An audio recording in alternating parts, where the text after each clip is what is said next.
Good evening. It's Facebook Love number 303, and it's been at least 3 months since I came to do any readings for you. This past week has felt dramatic and had what felt like a real milestone in it with the midterm election. So I felt like this was a good day to come and do a few poems. Today I'm going to share two of my own. Second, I will share one that I wrote for veterans back in 2016. So that would be in honor of last Friday, Veterans Day. And before that, I would like to read one that I wrote during the 2020 election that's called We Are Coming to Save Us. And I guess what I want to say feels momentous right now is we listened for months to people in the news saying that we were going to have a referendum on the current president, and that traditionally that usually means, kick the bums out. We're not happy. We want more of the opposite party. And they kept saying there's going to be a red wave. There's going to be a red tsunami. And now all I hear is how it turned out to be sort of a pink trickle. This is cute and funny.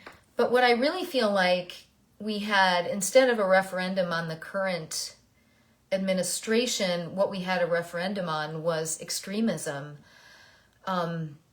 We had a referendum saying that the MAGA wing of the Republican Party is too much, and that the former president is not a kingmaker and in fact might be poisoning the well for those who thought that he might help them get elected. I was talking with a woman this morning at my exercise class, and we were saying that it felt like women and those who support women being full citizens came out unexpectedly strongly, not in my mind, but in the mind of those who go on TV and the radio and talk about all this, came out in support of full spectrum holistic health care for all women. And they came out saying that we want voting rights and we want democracy. We need everybody to be able to get out there and say what they need and what they want. And that they want to see a more positive future for this representative democracy. That made me feel really good.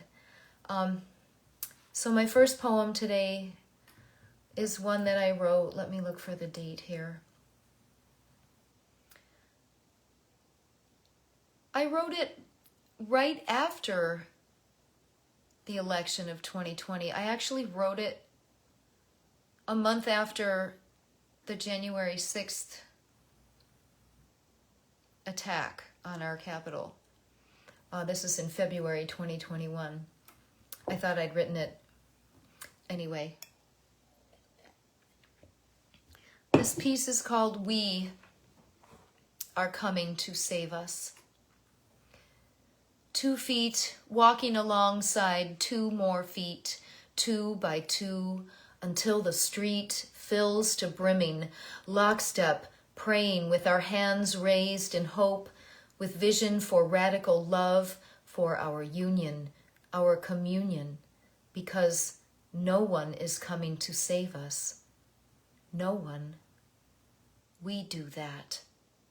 We are coming to save us from the twisted apples of tiny T truths, slivers slotting into the big lie, failing to cut us off at the feet, grotesques masquerading as conservators of tradition, the thin veneer for ingrown hatred, for ancient hierarchies, serving none but their mildewed own. We are coming to save us, this chosen family, enlightened to creation's living, breathing image, our beloved community, rising together, mouths open to sing. We climb the crumbling walls. See? The ladder's up. See? A hand reaching back to pull another, none other but you and me and another, another one by one, more of us, surely. Forevermore there are more ready, smiling, nearly dancing in welcome. The work before us, the capital T truth, ever evolving, ever revealing, with human capital primed to love our capital, its symbolic seat of the soil, the water, the air we share. We are coming to save us. We do that. An original. So I wrote a piece in 2016. It's titled Memorial Day because that's when I wrote it, but I think it's appropriate for Veterans Day and Memorial Day. This one is in honor of those who serve our country, and kind of a prayer for us to see that there are many ways to serve our country, and most of them don't involve spilling blood. Memorial Day. I come from men who fought for this nation idea, slim and strong and armed, each wars boots, caps and rifles, part of the story. Our story, spam and smokes and pulp fiction over there. Their swagger and lore trigger us.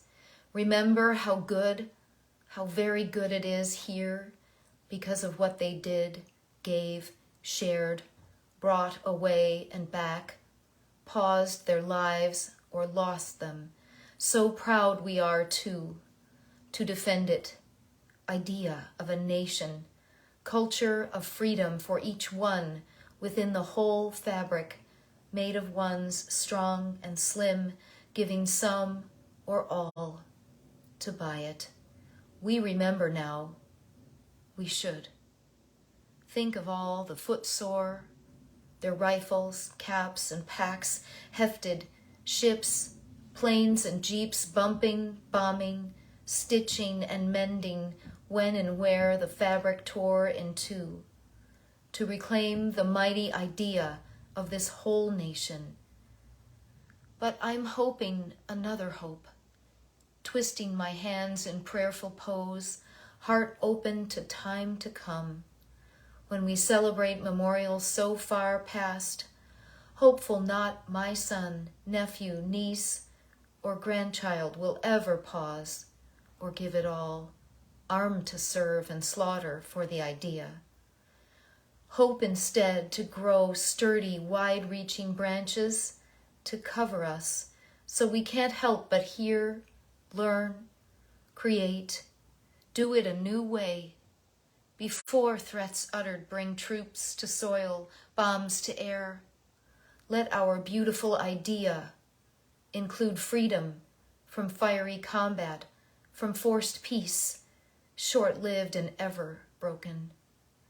Let our fame be the idea freedom costs something before the battle, something so every day in practice it halts that false peddler of pride, war, with its ever more memorials, more bloody glory. Rather, eyes see, ears listen, hearts know each can live free.